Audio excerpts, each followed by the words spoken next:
नमस्कार, आप देख रहे हैं आजाद टीवी न्यूज 24 और मैं हूं आसमा आपके साथ। शीर्षक चंडी महायज्ञ एवं देवी भागवत महापुराण कथा का आनंद लेते हुए अम्बाला वासी भक्ति में होकर कथा का आनंद लेते हुए सनातन धर्म महाविद्यालय के प्रांगण में महाराज कमलनयन वृंदावन वाले अपने प्रवचनों से जनता को मंत्र मुक्त कर रहे हैं। मां जगदम्बा की कृपा के बारे में प्रवचन करते हुए आजाद टीवी न्यूज 24 के संवाददाता प्रदीप शर्मा की रिपोर्ट। हम लोग मनुष्य लोग धन का अर्जन करते हैं, सच लोग ध्यान से सुना जाए। और धन का अर्जन तो खूब करते हैं और धन तो बैंकों में पड़ा रहता है। ये आपको आजाद टीवी न्यूज 24 की ओर से दृश्य दिखाए जा रहे हैं। ये और कैसे पुत्र से गति होगी? 21 हवन यज्ञ पुत्र से कैसे गति होगी विशाल जी? बोलो। के लिए आपको पूछने पापा की बहुत ही खूबसूरती से ये एक तैयारी की गई थी। कैसे कल्याण नहीं होगा? कैसे कल्याण होगा? कहा गया श्राद्धम, पुत्र क्या करेगा? ये आपको आजाद टीवी न्यूज 24 की ओर से दिखाया जा रहा है। जाएगा, श्राद्ध करेगा और उसके संग संग नीलोत्सर्ग सर्ग जो हम आप लोगों से आगे संदेश कल रात्रि में जो चर्चा कर रहे थे, इसमें भी लिख रखा है पुत्र क्यों चाहिए? पुत्र इसलिए चाहिए कि आपका पुत्र आपका गया में श्राद्ध कर ले। और जो आप अपने पितर हैं, आपके पिताजी दादाजी जो इस दुनिया में नहीं होंगे, आपका कर्तव्य है उन पितरों के कल्याण के लिए आप लोग भी गया में श्राद्ध कर दें, बद्रीनाथ में श्राद्ध कर दें। और गया श्राद्ध में श्राद्ध करने के बाद नीलोत्सर्ग क्या लिखा है? नीलोत्सर्ग, नीलोत्सर्ग माने नील बैल, नीला बैल, हल्का नीला काला जो मिल जाए, नीले बैल का दान करना है गया तीर्थ में। वृषोत्सर्ग कहते हैं उसको, गरुड़ पुराण में लिखा है। क्या है उसको, क्या कहा जाता है? वृषोत्सर्ग, वृषोत्सर्ग कहते हैं। तो गया में प्रेत मोचन है और प्रेत शिला है। उसके बाद उन जगह जगह पर पिंड करने के बाद गया में जो भगवान विष्णु पद हैं विराजमान, उन पर उन पिंडों को छोड़ दिया जाता है और तब आपके पितरों की गति गोलोक की हो जाती है। अगर जब तक ये काम नहीं हो, वेद व्यास जी कह रहे हैं अपुत्रस्य गतिर्नास्ति स्वर्गे नेव नेव च पुत्राद्यंत्र नास्ति परलोकस्य साधनम। अपुत्रस्य गतिर्नास्ति का, अपुत्र जिसका पुत्र नहीं हो तो का उसकी तो गति है ही नहीं, तो कैसी गति होगी? तो शास्त्र में प्रमाण है जिसके पुत्र नहीं है तो उसकी गति कैसे हो? तो उसके लिए शास्त्र ने बच्चे को नियम दिया है, विधान दिया है कि ब्राह्मण के द्वारा उसकी गति हो जाएगी। दो लोगों से उनकी गति हो जाएगी जिनके बेटे नहीं है। एक तो बेटा नहीं हो तो बेटी हो। अब बेटी से गति नहीं होगी, दामाद से गति होने वाला नहीं है, लेकिन बेटी का जो बेटा होगा वह अपने बेटे से भी ज्यादा होगा। इसलिए बेटी का बेटा जब अपने नाना इत्यादियों को तर्पण देता है तो वह पितृ स्वर्ग में आनंद से स्थान उनको मिल जाता है। ये हमारे फोन बंद करें का, उनको वहां गति मिल जाती है स्वर्ग लोक में, गोलोक में, बेटी के बेटे से तर्पण देने से। और अगर जिनके पास ये व्यवस्था नहीं है तो का उनका जो पिंडादिक तर्पण श्राद्ध है वो ब्राह्मण के द्वारा उनको गति मिल जाती है। ब्राह्मण के द्वारा, ब्राह्मण को अधिकार है कि जिसके वंश में कुछ नहीं है तो ब्राह्मण उनकी क्रिया कर सकता है, सब कुछ कर सकता है, उनके निमित्त क्रिया में बैठ सकता है, ये ब्राह्मण का अधिकार है।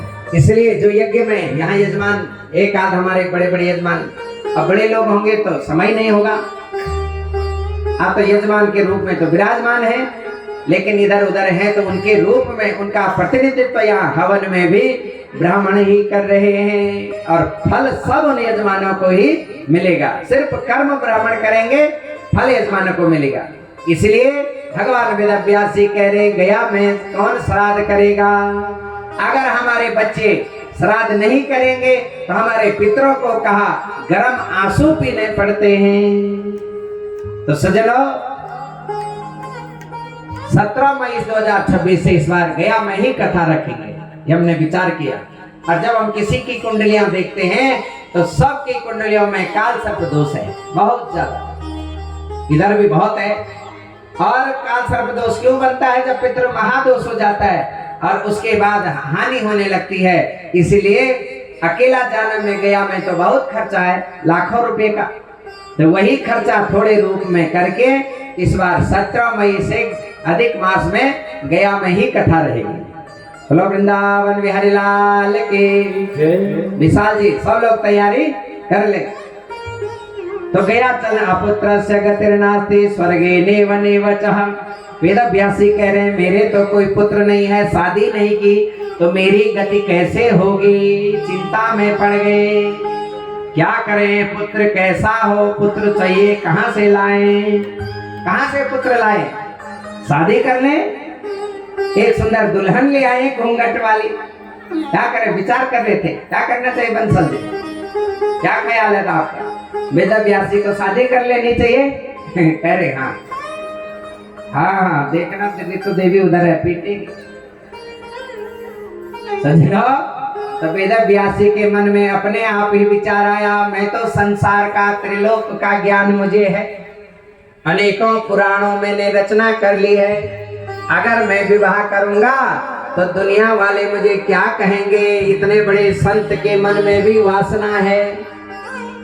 तो कहा हे मां परम्बा भगवती जगत जननी, मैं विवाह तो नहीं करूंगा, लेकिन एक क्या है, एक पुत्र तो चाहिए जो अयोनिज हो, जो किसी योनि से उत्पन्न हो, अयोनिज, जो आकाश से टपक करके आ जाए, प्रकट हो जाए, ऐसा पुत्र मुझे प्राप्त हो जाता तो आनंद आ जाता। ये विचार कर रहे थे, इतने में नारद जी आ गए। पराशर्य महाभागा भवता कश्चिदात्मनो परितुष्यति शारीरम आत्मा मानस एव। हे पराशर नंदन वेदव्यास, कहाँ खो गए हो? कहाँ चिंता में है? क्या बात है? बहुत गंभीर दिख रहे हैं, बहुत संकट तुम्हारे चेहरे पर नजर आ रहा है। हे पराशर नंदन, क्या बात है? पराशर्य महाभागा, हे पराशर महाभाग के पुत्र वेदव्यास, क्या बात है?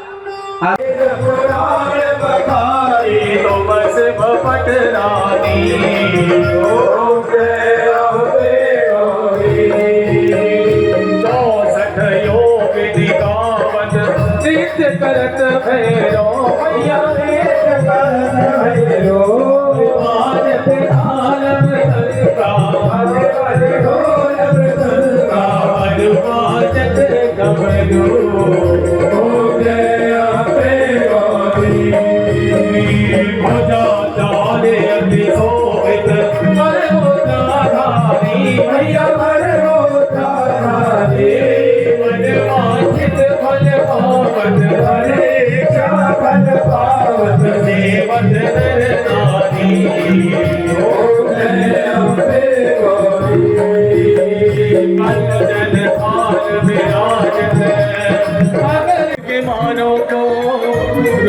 बीमारों को, किस्मत के बारों को, रोगी दीवारों को, करते भला चंगा मेरी माँ अपने दुलारों को।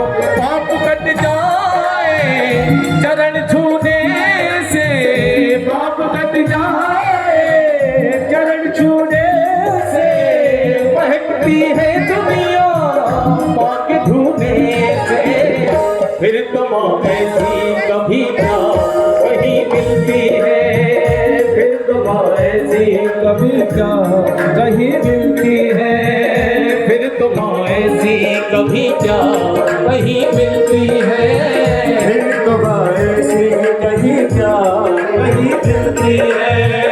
जिंदगी मिलती है रोतों को हंसी मिलती है, जिंदगी मिलती है रोतों को हंसी मिलती है। तेरे दरबार में मैया खुशी मिलती है, तेरे दरबार में मैया खुशी मिलती है, तेरे दरबार में मैया खुशी मिलती है, तेरे दरबार में मैया खुशी मिलती है, तेरे दरबार में ऐसी और अधिक खबरें देखने के लिए बने रहिए आपके अपने चैनल आजाद टीवी न्यूज 24 पर।